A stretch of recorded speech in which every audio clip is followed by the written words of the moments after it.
Hi guys, I'm Himanshi Parihar, your friend and mentor. Thank you so much for all the love you have showered on the last video, that is how recruiters read your resume. And with that, I have received suggestions on how to make an effective resume.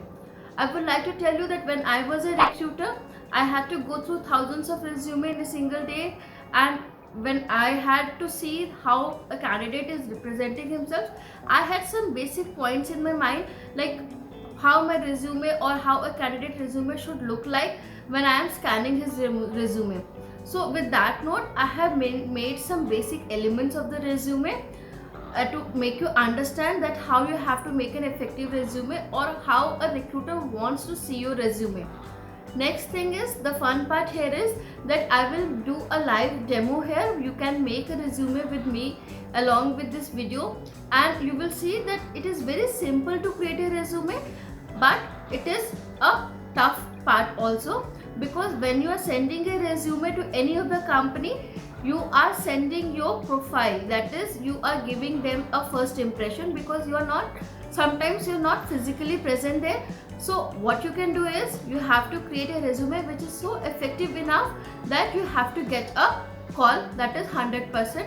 See, what you need to do is open Google Chrome, and because I have already searched it here, Google Docs, or what you can do is you can type also Google Docs. The first thing which you get here is that Google Docs free online documents for personal use. Just click on this link, go to Google Docs. We all have some Gmail ID. If you don't have, then please create one.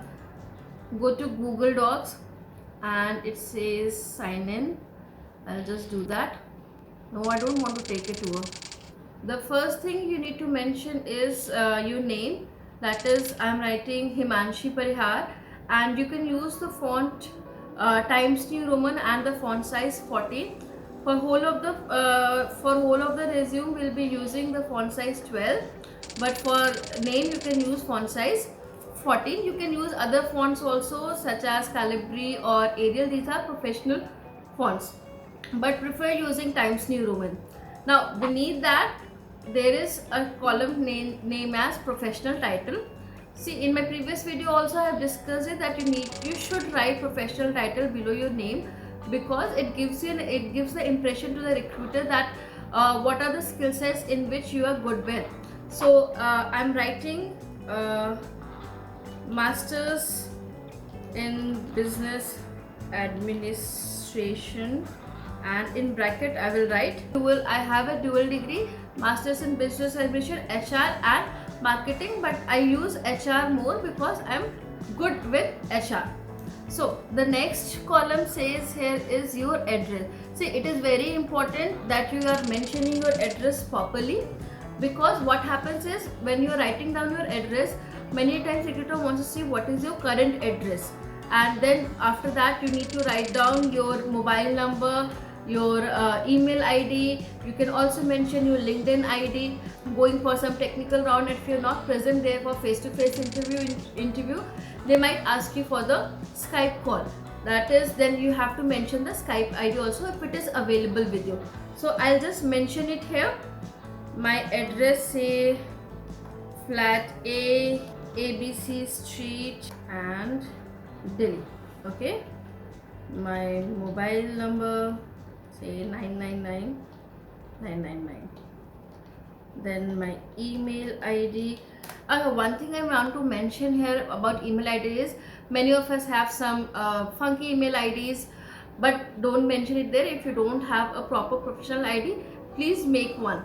So I'll just mention my email ID, that is pariharhimanshi@gmail.com. Then it goes with my LinkedIn ID and my Skype. What else you can do with here is that you also can write your blog address. I personally do it because I love to brag about it, that my blog address is so and so. It gives an impression into a recruiter's mind that okay, this girl is doing something extra apart from others. It gives you the creative insight also, or it gives you the insight that okay, if you're done with the professional things, there is something extra you're also doing in your life. So the next thing which comes is your career objective. See, career objective is very important because many times as a recruiter we see that there are career objectives which are copied paste from internet, which should not be there, because you have to write your original career objective. Each individual is different and every individual will have different career objective for themselves. So when you're writing a career objective, you have to be specific and you have to answer three things in your career objective. That is who you are, second thing is what you want to become or what you want to be, and third thing, how you are useful to the organization. So let's write. In a career objective, you can write, for example, to obtain a meaningful position, to utilize my creativity and passion to ensure organization goals are achieved. So in this career objective, you are mentioning three things. First thing, who you are a creative and a passionate person. Second thing which you are mentioning is what you want to be, what you want to become, that is a meaningful person. And third thing which you are mentioning here is how you're useful for the organization, that is you are making sure that with these skills you are attaining the organization goals. So this is the simple career objective which you can write. And other thing what you can do for creating a big impression on recruiter mind is, when you are applying for some specific job and you are very keen to get into it, what you can do is you can write a specific objective for that job. So what you have to do is you have to take the job description first, take out some keywords from there and write a good career objective from that. Let's take an example for let's say that you have a job description which says I'm looking for a young or dynamic HR person who has good skills in HR, ERP, and who has a knowledge of maintaining salary slips and payroll system.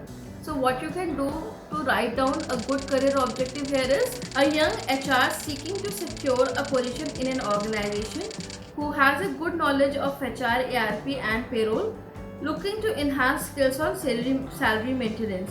See, now with the first line you have gotten a bang on impression in the recruiter's mind that see, this is my guy, and because he has a career objective that are matching with my job description, I should give him a call at least. Okay, the later part is your interview, how it goes and so on.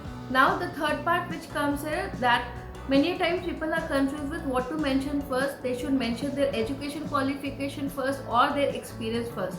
So the simple rule is, if you are experienced, then you have to write down the education qualification later and your experience first, because now we are more concerned with what work you have done in your field and not with the education qualification. But if you are a fresher, then you have no option but to write down your educational qualification. So when we are writing our experience, how we are going to write down? First thing, your current employer takes up the first position, where you are currently working, or what was your last company if you are not currently working. So the name of the company you will mention.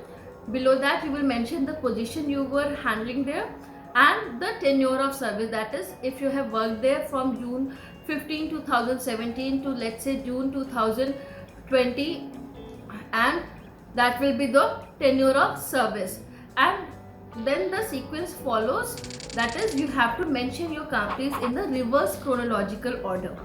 The same thing goes with the educational qualification also. You have to mention your latest degree first, that is either it can be post graduation or graduation, whatever it is. Then you can mention your 12th and 10th. I will suggest when you're writing down your educational qualification, please make sure that you're writing in a tabular form, because it becomes easier for the recruiter to see what are the degrees you are holding, what was the school you held and where you studied and all those things. So I'll just show it here. What is the column here? See, experience, as I mentioned, company, location, your job title. There you can see that is month, that is the tenure of service, and here you can mention your roles and responsibilities. See, when you are writing roles and responsibilities, please make sure that you are writing it in the bullet points. And as we have already discussed in a previous video, that whatever achievements you have there, please try to quantify the numbers as much as possible. For example, let the team of 15 people and increase the sale volume by 15% in the year 2019 to 2020. So when you are writing down the figures, it catches the more attention of the recruiter. See, then another company location, job title, and so on. Here they have mentioned the education in the bullet points, but better will be if you can create a table, or if you want to write it this way also, it is good. Then projects, you have to mention if you are an experienced person in which project you are working. Most of the time it goes with the technical people, those who are in the IT field, or those who are in the engineering field. Projects goes with them. But if you are a fresher also, you can write down your summer projects in which you have taken part. Specifically if you are an MBA, you must have done your internship, you must have created your winter project, your summer project, or some other projects which you have done in your college time. You can mention it there, because you have to tell the recruiter that you are very good with all the things. Apart from your education, you are good with your projects also. And most of the time for freshers, the question comes with the project, what you have done there, what were your learnings from those projects, and how you handle the team. Were you the integral part of the team, or you were the lagger? But you have to handle it properly. The next thing comes here is your skills. See, if you are an engineer or an IT person, you have to write down, say, Java, Hadoop, Big Data, or Python, or whatever your skill sets are. But if you are an MBA person or something like that, you can also mention that if you have done some course in computer, that is Tally or ERP, if you have done, and if you have done any certification course which is improving your skills, you can mention it here. So the next part says awards and recognition. See, it is a very important section for experienced person also, and for the fresher also, because when we are saying awards and recognition, it gives you an added advantage how you were a good boy or a good girl in your entire team and in your college. See, most of the time it happens that students say that I don't have any awards, I don't have any recognition, what to write. But go deep down in your memory lane. You must have taken some part in your quiz in your college time, you must have done some college fest, you must have got at least some consolation certificate. Please mention it here, because it gives you it gives the impression to the recruiters that you have a overall personality. Then languages, if you know, you can skip that part. But if you are applying for the job where you have to travel, then it is good to write the languages which you know, that is English, Hindi, or if you know any other language, that is French or Spanish, whatever it is, you can mention it here. The last part is personal details. Personal details, mention your name again, your marital status, your gender, then your current address and your permanent address. What are your hobbies? If you have any, you can mention it there. So basically this is a column where recruiter is trying to know you a bit about your personal life. See, there is a column in most of the resumes about strength and weakness. Usually freshers, they do have this column about strength and weakness. So when you're writing strength, it is quite easy. You can use words such as quick learner, adaptable, flexible, friendly. These are strength. But when you're writing weakness, you cannot write I am a lazy person or I like to sleep. All of us like to sleep, but we do not write that, because it gives a bad impression on the recruiter's mind. So what you are going to write, you have to use your weakness in such a way that they are useful for the organization. You can write words, you can write phrases such as I am too detail oriented, I have self-criticism. So these words are giving an impression that okay, these are weaknesses, but they can be used for the betterment of the organization. So we have covered the basic elements or basic structure of the resume. Now we'll talk about the do's and don'ts of the resume. So what you have to do is you have to use the font, that is Times New Roman, font size 12, and for the headings you can go for 14. Next thing which you need to do is please avoid using paragraphs and write it in the bullet points as much as possible, and try to quantify your achievements. Then what you can do is you have to use a language which is very simple, but it has to be crisp also. When you are writing a resume, please make sure that your resume is not longer than 1 page or 2 page maximum, because we don't want to read your autobiography. We want to use only the information where we can judge you that how you are a person which can be good for my organization. That's it. Okay, now what you don't have to do is, please do not copy paste any information from the internet. Think and then write your resume, because as a recruiter we are going through hundreds of resumes in a day, and we get it immediately when you try to copy a word, because we have seen those words or phrases somewhere else also in the resume. I strongly feel if you make a resume the way I have explained, your chances of selections are quite high. If you have any doubt or query about resume writing, please drop in your comments or your queries in the comment section, or else what you can do is you have to write down a resume. You can send it to my email ID and we will do the corrections together. That is all from my side. Signing it off. Best of luck. Have a nice day. Bye bye.